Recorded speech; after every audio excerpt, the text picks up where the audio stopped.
The negotiations were a masterclass in royal diplomacy. Anne, now 22 and hardened by years of loss and betrayal, faced down the most powerful king in Europe and extracted promises that should have been impossible for a woman in her position. To obtain, she had learned to use her value as a political asset to carve out small spaces of autonomy within the prison of royal marriage.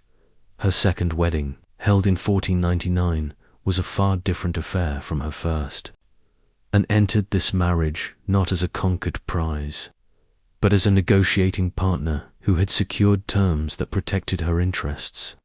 She was still being forced to marry against her will, but she had managed to impose her own conditions on the arrangement. It was a small victory, but in the context of her life, small victories were everything. Louis XII proved to be a different kind of husband from Charles VIII. Where Charles had been brutal and impulsive, Louis was calculating and patient. He understood that Anne was not just a wife, but a political asset whose cooperation was essential to his success. Their marriage, while still fundamentally coercive, developed into something resembling a working partnership. Louis treated Anne with a respect that was born of pragmatism rather than affection. But it was still a vast improvement over her previous experience. Anne threw herself into her new role with fierce determination. She established a court culture that blended French sophistication with Breton traditions, created patronage networks that extended her influence throughout the kingdom, and began the delicate work of ensuring that Brittany retained its unique identity even within the French realm. But the ghosts of her lost children haunted every moment. Each pregnancy brought hope and terror in equal measure. She had learned to manage her expectations, to prepare for loss, even as she prayed for success. The armor she had developed was psychologically necessary but heartbreaking. A woman who had trained herself not to hope too much for her own children, in 1501, Anne gave birth to a daughter, Claude. The child lived, thrived, and became the light of Anne's life. For the first time in years, Anne experienced the joy of successful motherhood. But even this happiness was tinged with political reality. Claude was a daughter, not the son France desperately needed. Anne's subsequent pregnancies followed the familiar pattern of loss. Sons who lived only days, daughters who never drew breath, the endless cycle of hope and grief that defined royal motherhood. In an age of primitive medicine and political pressure, each loss was both personal tragedy and state crisis. Another, failure in Anne's primary duty as queen. The political implications of these losses were enormous. Without a male heir, the succession remained uncertain.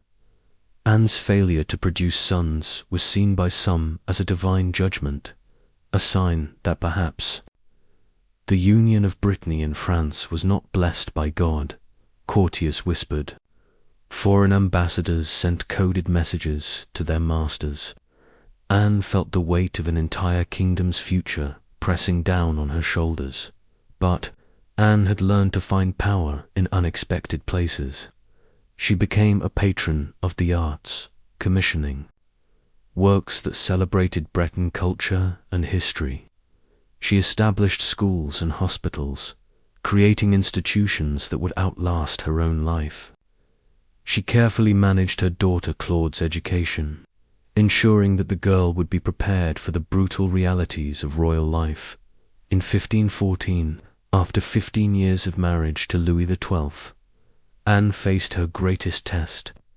Louis, now 52, and in poor health, was contemplating remarriage after Anne's death to secure the succession.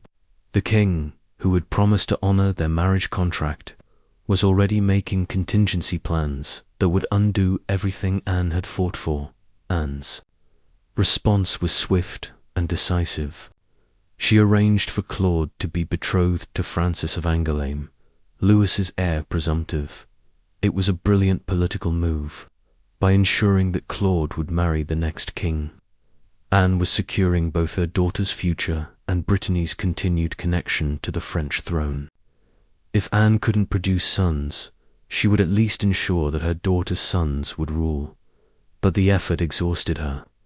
Years of political maneuvering, repeated pregnancies, and the constant stress of royal life had taken their toll. Anne's health began to fail in the winter of 1513. She was only 36, but she had lived several lifetimes' worth of tragedy and struggle. As she lay dying in the Château de Blois, Anne must have reflected on the impossibility of her situation. She had been forced to marry 3 times, had endured 14 pregnancies, had watched most of her children die, and had sacrificed her homeland's independence on the altar of political necessity. Yet, she had also negotiated unprecedented autonomy for a royal woman, had preserved elements of Breton culture, and had secured her daughter's future. The irony was profound. Anne, who had spent her life being passed from one husband to another, who had been treated as property rather than person, had somehow managed to become one of the most powerful women in European history. She had learned to work within the system that oppressed her, to find agency in the midst of subjugation, to protect what she could while accepting what she couldn't change. Anne died on January 9th, 1514, at the age of 36. Her last words were reported to be a prayer for Brittany, a final acknowledgement of the homeland she had been forced to sacrifice. The girl who had once stood in the towers of Nantes, watching enemy armies approach, had become a queen who shaped the destiny of nations. Even as she was shaped by forces beyond her control, her funeral was magnificent, befitting a queen who had ruled 2 kingdoms and influenced the fate of Europe. But perhaps the most fitting tribute came from the common people of Brittany, who lined the roads as her body made its final journey. They remembered her not as the queen who had married their conquerors, but as the daughter who had tried to save them, who had preserved what she could of their culture and identity. Anne's legacy is complex and multi-layered. She failed in her primary duty as defined by her era. She never produced the male heir that France desperately needed, but she succeeded in preserving elements of Breton culture, in advancing the cause of women's education and welfare, and in creating a template for how royal women could exercise agency within systems designed to deny them power. She transformed from victim to survivor, to someone who found ways to protect what mattered most, even when everything else was lost. The young girl who had stood in the tower at Nantes, watching enemy armies approach, could never have imagined the life that awaited her, but perhaps she would have recognized the strength it took to survive such a life, the courage required to keep fighting even when victory seemed impossible. Anne of Brittany was indeed a child queen forced to marry, her executioner, but she was also something more, a woman who discovered that even in the darkest circumstances, even within the most restrictive systems, there are always small spaces where agency can flourish, where love can exist, where hope can survive. The girl in the tower became the woman who saved what she could of her world, who transformed conquest into negotiation, who turned survival into a form of victory.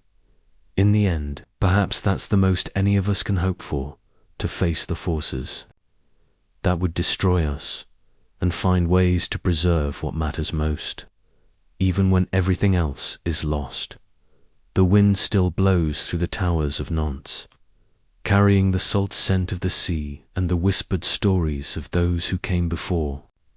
And sometimes, if you listen carefully, you can hear the echo of a young girl's voice, defiant and determined, promising that some things, love, hope, the memory of who we were, will endure long after the armies have passed and the conquerors have turned to dust.